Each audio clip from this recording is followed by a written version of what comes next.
The case may be, my name's Blackford Middleton, and I'm pleased to talk to you briefly about APRAVITA and our interest in mobilizing computable biomedical knowledge. My interest in this topic began actually as a medical student back in 1984, third-year medical student. I thought it'd be useful to hook up a variety of the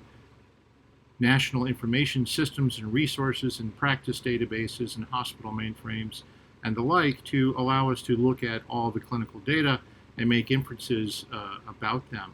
I drew that diagram on my new model, leading edge Model D at the time, and I've redrawn it here in PowerPoint to make it easier to see.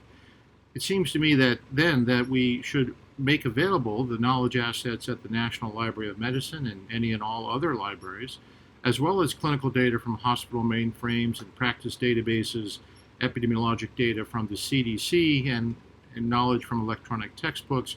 to combine those with decision support algorithms delivered via this integrated decision support system to allow providers and patients to make more informed clinical decisions, and even to allow the patient to access this resource at home. This interest prompted me to attend Stanford for fellowship and my terminal Master's of Science degree in Health Services Research, where I focused on clinical informatics. And I learned the fundamental theorem that was later articulated by Chuck Friedman, that a brain plus a computer is greater than the unaided brain alone. And I think that's increasingly true in healthcare today with the explosion of our knowledge base. I pursued this research idea during my time at Partners Healthcare System and Harvard Medical School. We were funded by the AHRQ to take knowledge assets from the many decades of research and development at Partners, put them into the cloud, and make them available to remote EMRs, including NextGen and GE and Epic, the Regenstrief EMR, and Partners' own homegrown EMR at the time. This was a terrific project, a multi-institutional collaboration, and it actually worked. It was before a lot of the existing standards we have today, but it gave us a lot of information about how to do this kind of thing.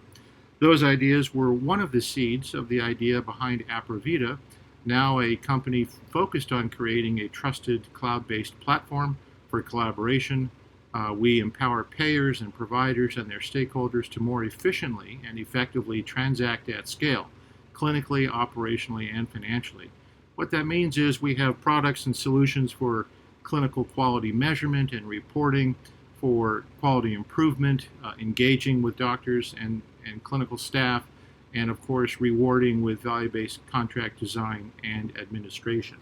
The work I'd like to focus on here very briefly, though, is the agile knowledge engineering work we're doing with the C19 Healthcare Coalition and a broad stakeholder group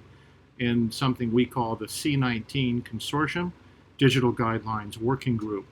We're taking knowledge assets from the point of care, being developed daily and revised almost daily on the fly at hotspots and COVID care settings across the country, and converting those in rapid knowledge translation and specification into computable knowledge artifacts that we can share and execute on the APRAVITA platform, but we're creating them in an open source standards-based way so that anyone with the capability could similarly execute them on whatever computing environment they might have. This is extremely exciting work, and we believe that it's a step toward what I've had in mind for a long, long time, a vision of the national knowledge ecosystem, where all of the folks collaborating in knowledge